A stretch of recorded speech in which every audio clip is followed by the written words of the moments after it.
الا كتعرفوا شي بنت اولا شي وحده زغبها الله وباغيه تزوج زواج اجنبي، انصحوها وشاركوا معها هذا الفيديو هذا. اهلا وسهلا بكم، كنتمنى ان شاء الله يا ربي كاملين تكونوا بخير وعلى خير في احسن الاحوال ديالكم. شوفوا لي اختي على السوالف السوالف السوالف السوالف في اطار اللي ما عنده شعر تسلفوا. اختكم اليوم سلفت هذا الشعر هذا باش تبدل معكم اللوك وكذلك نطلعوا شويه المعنويات. المهم غزالات، كنتمنى ان شاء الله تكونوا على خير وبخير في احسن الاحوال ديالكم. اليوم ان شاء الله في الفيديو هذا بغيت نتكلم فيه معكم من القلب ديالي. بغيت ان شاء الله يا ربي الحبيب هادشي اللي نتكلم فيه يفيد على الاقل شي بنت ولا شي وحده، لانه موضوع حسيت انه بصح مهم وبغيت نشاركه معكم. كنتمنى ان شاء الله انه يفيد بزاف ديال البنات. انا غادي نتكلم معكم كإنسانة عايشة واقع أو عشت واحد الواقع ديال هادشي اللي غادي نتكلم لكم فيه. فاللي بغيت نتكلم فيه معكم هو الزواج المختلط، وبغيت كذلك نتكلم معكم على المرأة ملي كتطلق. يعني شنو الرأي ديالي بالنسبة للمرأة المطلقة، يعني بما أنني يعني كنعيش هاد الوضعية هادي راكم عارفين. قبل ما نتكلم لكم على الطلاق وشنو تجربتي فيه وشنو الفكرة ديالي فيه، بغيت نتكلم معكم على الزواج المختلط، بما ان الزواج كيكون قبل لا قدر الله وقع الطلاق، والله يبعد كل واحد على الطلاق والشتات. المهم بالنسبه للزواج المختلط كنتمنى ان هذا الفيديو هذا او هذا الكلام اللي غادي نقوله انه يفيد بزاف ديال البنات، البنات اللي في اطار انهم عندهم زواج مختلط. راكم عارفين الزواج قسمه ونصيب، والواحد ما كيختارش يعني القدر ديالو. القدر كيكون من عند الله سبحانه وتعالى، ربي اللي مكتب لينا كيفاش نتزوجوا ومع من غادي نتزوجوا واش من بلد غادي نتزوجوا، ولكن الانسان كيدير الاسباب. في اطار الاسباب انا بغيت نوجه او بغيت نعطي نصائح للبنات اللي هما في اطار انهم غادي يتزوجوا زواج مختلط. النصائح اللي انا غلطت وما عملتهاش في الاول، النصائح اللي حتى شي واحد ما نصحني فيها وانا ناويه نتزوج زواج مختلط، اللي حقيقه طيحتني في مشاكل كبيره. البنات اللي متبعيني من شحال هادي راهم عارفين المشكل ديالي اللي كنعاني فيه حاليا مع بات المختلط. اداني بزاف من هاد النقط اللي غادي ننصحكم فيهم.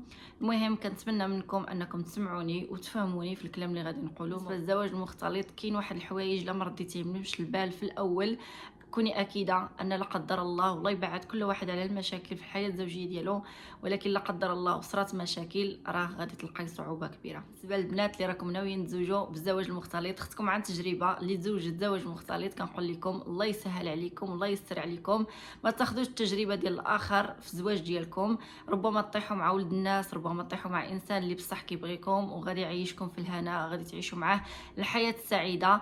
ما تاخذوش التجربه ديال الناس وطبقوها على حياتكم. انا مع الزواج المختلط، ماشي عيب وماشي حرام، بما انه في اطار انه حلال طيب. غير حاجه وحده، قبل ما تزوجي قبل ما تسني على عقد الزواج لازم لازم لازم تردي بالك من بزاف ديال الحوايج. الزواج داير بحال داك كما كنقولوا حنا باللهجه ديالنا المغربيه، داير بحال السويرتي، يعني بحال المفاجاه.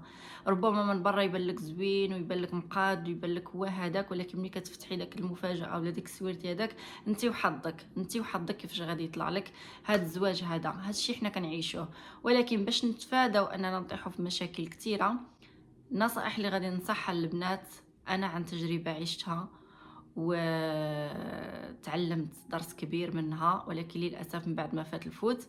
فاول نصيحه اللي غادي نوجهها للبنات اللي راهم في استعداد انهم يتزوجوا زواج مختلط، غادي نتكلم على الزواج المختلط العربي ماشي الاجنبي. يعني بالنسبه لنا حنايا العرب مع بعضياتنا الدول العربيه،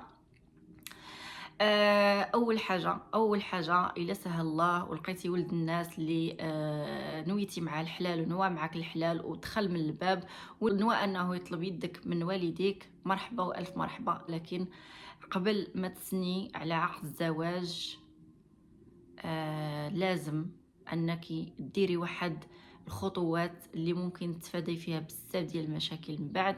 كاول خطوه غادي ننصحها ليكم اللي انا صراحه الله ما درتهاش، وكنلوم راسي بزاف لانني ما درتش هذه الخطوه، لانه قلبت لي حياتي سفاح علىها ملي صرا لي المشاكل.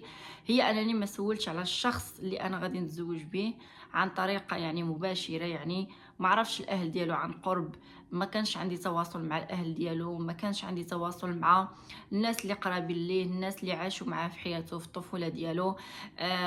ما كنتش عارفه عليه شي حاجه.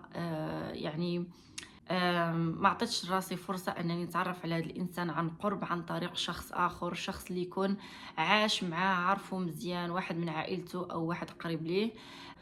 انا حقيقه طحت في واحد الفخ كبير، هو ديال انني كنت كننطق، يعني كنت كنصدق الكلام اللي كيتقال ليا، وفعلا هادشي اللي وقع معايا. تيقت كاع الكلام اللي تقال ليا. النصيحه ديالي هي كيفاش كان عايش الماضي ديالو، يعني كيفاش كان عايش حياته، كيفاش العلاقه ديالو مع الام والاب ديالو، كيفاش العلاقه ديالو مع الاخوه ديالو، مع المحيط ديالو، مع الناس اللي كيعرفهم عن قرب، مع الناس اللي تعامل معاهم في الحياه. يعني واش عنده سمعه زوينه بين الاهل ديالو والحباب ديالو، اولا للاسف ما عندوش سمعه زوينه، لانه هادشي هذا كيلعب دور كبير في الحياه ديالك معاه. وبما انه في اطار الزواج اكيد غادي يكونوا وليدات، واكيد الزواج هو صله الرحم اللي غادي يكونوا فيه وليدات، وغادي يكون فيه تعارف ما بين الاهل، وغادي يكون فيه بزاف ديال الحوايج. فالواحد يسول على هذا الانسان هذا على الماضي ديالو، الا كان فايت له مزوج ومطلق.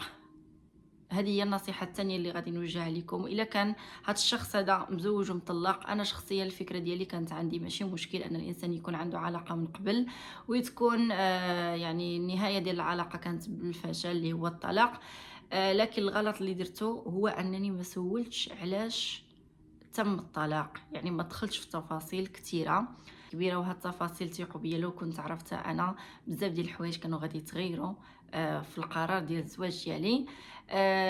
كما قلت لكم، الا كان هذا الانسان فايت له مزوج ونهى العلاقه ديالو مع الزوجه الاولى ديالو، سولوا علاش تم هذا الطلاق، وحاولوا انكم تاخذوا الادله، يعني شي حاجه اللي تكون ملموسه، ما يكونش فقط كلام، لان الكلام ساهل، راه نقدر نبيع قصوره ونشري الكون غير بالكلام، ولكن شي حاجه ملموسه، يعني شي ورقه يكون فيها يعني هذاك الطلاق او لا، يعني شنو الاسباب ديالو، وكيفاش كان هذا الطلاق، واش فيه اتفاق ولا فيه مشاكل ولا فيه لا قدر الله عنف. لا، المهم دخلوا في التفاصيل، ماشي عيب، لان هذا الانسان هذا اللي غتزوجوا به او اللي غتشاركوا معاه الحياه، راه الحياه، راه خصكم تكونوا عارفين مزيان معاه من غادي تكونوا. راه الايام الزوينه كتفوت، ولكن من بعد كيبان الصح الصحيح.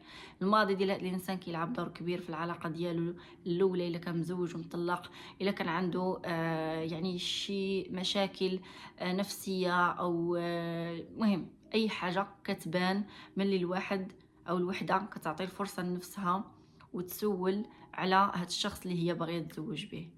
الله يهدينا. حنا هاد الجيل ديال دابا ما بقيناش كنتبعوا داك الشيء اللي تربوا عليه الاهل ديالنا، لان الام ولا الاب مشيو كتسول على هاد الشخص اللي باغي يتناسب معاها، اللي باغي ياخذ بنتها. انا وحده من هاد البنات هادو اللي رفضت نهائيا ان الاهل ديالي يتدخلوا ويسولوا. حسيت براسي انني قادره ومسؤوله انني ناخذ القرار ونختار الشخص اللي انا غادي نتزوج به، ولكن للاسف طحت في مشكل كبير بزاف بزاف بزاف، اللي لا داعي للذكر ديالو في هذا الفيديو هذا. فكما قلت لكم، النصيحه اللي كنصحكم تسولوا على هذا الشخص هذا عن طريق الاهل ديالو، الاصدقاء، يعني اي حاجه غادي تفيدكم في السؤال. سولوا بطريقه خفيه ماشي علنيه. العلن كلشي غادي يبان زوين، ولكن ملي تسولوا بطريقه خفيه وذكيه غادي تقدروا تعرفوا بزاف بزاف بزاف ديال الحوايج اللي ممكن انكم تعاودوا التفكير ديالكم في هذا الزواج هذا. النصيحه ديالي الثانيه او الثالثه اللي غادي نقدمها بالنسبه للزواج المختلط. كزواج مختلط بالنسبه للمغرب، سجلي الزواج ديالك في المحكمه او في المملكه المغربيه، وما تنسيش تسجلي زواجك في القنصليه اللي تابعه الجنسيه اللي تزوجتي بها الزوج ديالك. كيفاش؟ الغلط اللي انا عملته، تزوجت وعملت عقد قران، يعني عقد زواج مغربي، واكتفيت فقط بالعقد المغربي. حسبت راسي يعني عادي، هذا هو المعترف به، وهذا هو اللي جاري به العمل، هو ان الانسان كيتزوج عقد زواج مغربي كافي. لا، ما كافيش. بالنسبه لك زواج مختلط لازم انك توجهي من بعد ما تعقدي العقد الزواج ديالك ويكون بكامل الاختام وكل شيء، وهذاك غتاخدي داك الزواج وغادي تمشي نتيا والانسان اللي تزوجتي معاه، وغادي تتوجهوا للقنصليه ديالو اللي اكيد كتواجد في البلاد اللي انت فيها، وغادي تسجلي زواجك بطريقه قانونيه في القنصليه اللي تابعه الجنسيه ديال الزوج ديالك. علاش غادي تسجلي زواجك؟ اكتفي فقط بالزواج المغربي. نقول لك لا، لانه الزواج المختلط لازم تعترف به من كلا الدولتين، يعني الدوله ديالك الدوله ديال الطرف الاخر او الشخص الاخر. لا قدر الله صارت مشاكل، كلا الدولتين كيكونوا عارفين بلي انكم نتوما مزوجين وكيقدروا يوصلوكم لواحد الحل. اختكم ما سجلش الزواج ديالها في القنصليه اللي تابعه الجنسيه ديال الزوج ديالي، وللاسف طحت في واحد المصيبه كبيره كبيره كبيره كبيره اللي ما نكذبش عليكم خلاتني بغيت ننتف راسي، خلاتني انني فعلا صراحه الله بقى فيا الحال. اعتبرت راسي غبيه، اعتبرت راسي انني فعلا درت الثقه، والثقه كانت كما كيقول المثل الكبير المعروف القانون لا يحمي المغفلين. وفعلا هادشي اللي كان. زواجي ما كانش مسجل، الزواج ديالي انا ما سجلتوش في القنصليه اللي تابعه للزوج ديالي. للاسف ملي وقع لي مشكل معاه وتوجهت البلاد ديالو باش ناخذ حقي، للاسف لقيت المفاجاه ديال انهم ما معترفين لياش بالزواج المغربي، والسبب هو انني ما مسجلش الزواج ديالي في القنصليه اللي تابعه البلد ديال الزوج ديالي. حقيقه صدمت، حقيقه حاولت انني ندير بزاف ديال الطرق باش انني نسجل الزواج ديالي ديك الفتره، ولكن للاسف كان فات الفوت. فما ديروش هذا الغلط هذا. الا كتب الله وتزوجتوا بزواج اجنبي ديروها في بالكم، حتى لو انه ما بغاش بزوا عليه وخليوها في الشروط ديالكم انكم تسجلوا الزواج ديالكم في القنصليه اللي تابعه البلد ديال الزوج. حاجه اللي مهمه بزاف، تقدر تحميك من بزاف بزاف بزاف بزاف ديال الحوايج.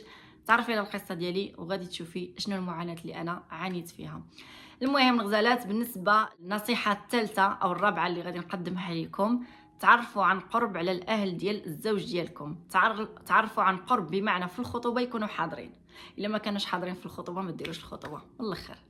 الا ما كانش الاهل ديال الزوج ديالك حاضرين، حتى لو انه يعطيك اي سبب من الاسباب، الا ما كانوش حاضرين ما ديريش الخطوبه. انت راكي غاليه وعزيزه، والديك من حقهم انهم يشوفوا الاهل ديال الزوج اللي غادي يعطيو ليهم هاد البنت هادي. الحمد لله ربي كرمنا وربي الحبيب عززنا وعطانا الصداق وعطانا بزاف ديال الحقوق، فما نجيوش حنايا ونتنازلوا عليهم بسهوله. مهما انك غادي تنازلي اكيد غادي تواجهي مشاكل من بعد. تنازلات من البدايه كتسبب مشاكل زوجيه من بعد اللي كيكون للاسف فات فيها الفوت ومستحيل انك تصلحيها. فالنصيحه هي الا ما كانوش الاهل ديال الزوج ديالك حاضرين، بلا ما ديري الخطوبه، بلا ما ديري حتى شي حاجه، تسناي رزقك غادي يجي عندك فيما كنتي. بالنسبه للنصائح هادشي اللي نقدر نقول لكم. حاجه اخرى اللي بغيت نتكلم فيها، في البدايه ديال المشكل اللي وقع ليا، بزاف ديال البنات كانوا كيتواصلوا معايا وكيسولوني وكيقولوا لي فعلا بلي انهم هما ناويين يتزوجوا زواج مختلط وخايفين ان هادشي هذا يوقع معاهم. الشيء اللي وقع معايا انا يعني خايفين، وشنو هي الفكره ديالي وشنو هو الراي ديالي بما انني انا عايشه التجربه هذه، بما انني عشت التجربه ديال زواج مختلط وعانيت في ملي وقع لي المشاكل. انا صراحه الله كنت كنجاوب من القلب ديالي على هاد البنات هادو، لان كنت كنحس بهم انهم خايفين اكثر من اللازم. فالرد ديالي غادي نشاركه معكم اليوم ان شاء الله. بالنسبه لوجهه النظر ديالي انا بخصوص الزواج المختلط، يعني عن تجربه خاصه اللي عشتها واللي كنعيشها، انا ما بغيت حتى شي وحده تاخذ التجربه ديالي ولا ديال شي وحده وتطبقها على حياتها، لانه الاشخاص كيختلفوا، العقليه كتختلف، الجنسيه ديال الانسان كتختلف. حتى لو صادفت ان نفس الجنسيه ديال الزوج ديالي او يعني الانسان اللي انا كنت متزوجه به يعني نفس الجنسيه ديال الانسان اللي راكي ناويه تزوجي به، ما تقارنيش الناس مع بعضياتها. كل واحد كيمثل نفسه، يعني كل واحد كيمثل النفس ديالو وهو شكون. الناس حجر وطوب، يعني تقدر تجبر خوت مع بعضياتهم، وكل واحد وشخصيته، كل واحد والتعامل ديالو مع الانسان اللي اختارها تكون معاه في حياته. يعني ما تاخذوش التجربه ديالي ولا التجربه ديال اي وحده سواء من عائلتكم ولا من الاقارب ديالكم ولا من الناس اللي كتعرفوهم وطبقوها على حياتكم. ممكن انكم تضيعوا انسان بصح باغيكم وغادي تعيشوا معاه الهناء والسعاده بسبب تجارب ديال الناس. فاعطي راسك فرصه انك تعرفي على هذا الانسان هذا، خذي بالنصائح اللي انا تكلمت فيها، وان شاء الله الا لقيت نصائح اخرين غادي نشاركهم معكم. يعني سولوا، اهم حاجه انكم تسولوا، ما تحطوا رجليكم حتى تكونوا مرتاحين 100%. واحسن حاجه اللي غادي ديروها هي صلاه الاستخاره. التوكل على الله سبحانه وتعالى كيلعب دور كبير في العلاقات الزوجيه. يعني هذه حاجه كبيره انكم ديروها قبل ما تزوجوا، قبل ما ان الانسان هذا يطقطق في الباب ديالكم ويجيب لكم الورد والسكر. المهم الغزالات، كما قلت لكم ما ديروش، المهم البنات ما ديروش على التجارب ديال الناس، ديروا يعني القصص ديال الناس، خذوا منها الاشياء اللي غادي تفيدكم. يعني ما تاخذوش التجارب ديال الناس وتطبقوهم على حياتكم، عطيو فرصه لنفسكم انكم تعيشوا داكشي اللي مقسم لكم ربي. في نفس الوقت هاد القصص ديال الناس تعلموا منهم، خذوا الايجابيات ديالهم، خذوا الاشياء اللي هم غلطوا فيها، وحاولوا انكم ما ديروش هذا الشيء هذا. يعني ردوا البال، الا كانت انا مثلا خطات في هذا الشيء هذا اللي ما عملتوش وسبب لي مشاكل كبيره، نتوما حاولوا تتفاداوه، سولوا على راسكم وان شاء الله ما غادي يكون غير الخير. زوين ان الواحد يتزوج ينوي الخير، ينوي الحلال. كفكره ديالي انا ما عنديش ابدا واحد الاشكال ديال انني نتزوج بزواج مختلط، يعني ماشي من نوع ديال النساء او لا اللي كنفكر انني فقط خصني نتزوج بولد بلادي او واحد من مدينتي او لا واحد من الاهل ديالي. حقيقه يعني انا عندي الزواج قسمه ونصيب، ربي اللي كيكتب واللي كيسر الزواج، لانه حاجه كبيره، حاجه اللي احنا اصلا عايشين في الدنيا هذه من اجلها، وهي التكاثر وهي التزاوج وخليفه في الارض. فالزواج مقسم علينا من عند الله سبحانه وتعالى. كما قلت لك ردي البال، سولي على راسك، عارفي مع من غادي تعاشري، سولي على الماضي، تقربي الاهل ديالو والحباب ديالو، الناس اللي كيعرفوه بذكاء. يعني ما تكونيش هكا شكون هذا، واش شنو كان كيدير في حياته، كان مزوج، علاش طلق، علاش كذا علاش كذا، لا، خفيه. يعني كوني ذكيه وحيليه في الكلام ديالك والسؤال ديالك. حاولي انك تاخدي داك الشيء اللي انت باغيه بلا ما يحس بك شي واحد، لان الناس ملي كتعرف بلي انت كتسولي على واحد الحاجه كيحاولوا للاسف انهم يخربقوا لك الفكره ديالك. هادشي كيوقع للاسف بزاف بزاف بزاف، خاصه البنات. ملي كيجي شي راجل يتزوج بها ويسول عليها، ربما طيح في شي عدوه ديالها ولا شي وحده ما كتحملهاش وتبدل له كاع الصوره ديال هذيك الانسانه هذيك، وهي مسكينه، وهي مسكينه ما في خبارها حتى شي حاجه. في اطار ان الارزاق بيد الله، في اطار ان الزواج قسمه ونصيب، الله يسهل على كل واحد. وزوينه ان الواحد يتزوج ويدير وليدات ويستقر، وزوينه انه تكون عنده حياه اسريه زوينه. فالمهم الغزالات، كان هذه النصائح ديالي. الا كتعرفوا شي بنت اولا شي وحده زغبها الله وباغيه تزوج زواج اجنبي، انصحوها وشاركوا معها الفيديو هذا، وكنتمنى انني ان شاء الله نشارك معكم نصائح اخرى اللي جاتني في البال ديالي. المهم في اطار انني كنتكلم معكم من القلب ديالي، وما بغيتش هادشي اللي وقع ليا يوقع مع حتى شي وحده. الله يبعد البلا وصافي. هادشي اللي غادي نقول لكم، وحده فينا ترد البال للخطوات ديالها والقرارات ديالها.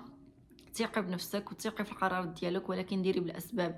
ما تكونيش خايفه بزاف وما تكونيش ساذجه بزاف. يعني حطي راسك في الوسط، خلي العاطفه على جنب وفكري بالعقل، وخاصه في اطار ان الوحده راه غادي تبدل الحياه ديالها. يعني كانت عايشه مع الاهل ديالها، ولا كانت عايشه خدامه على راسها، ولا كانت سيليباتير بمعنى انها كانت حره، راه غادي تعيش مع انسان وغادي تشارك معاه حياتها. يعني غادي تولي تقاسم معاه اليوم ديالها والحياه ديالها. الا عندكم اي اسئله خليوا لي الاسئله ديالكم في هذا الفيديو هذا، باش هكا نزيد نتكلم معكم بشكل اوضح ونفسر لكم او نجاوب على الاسئله ديالكم.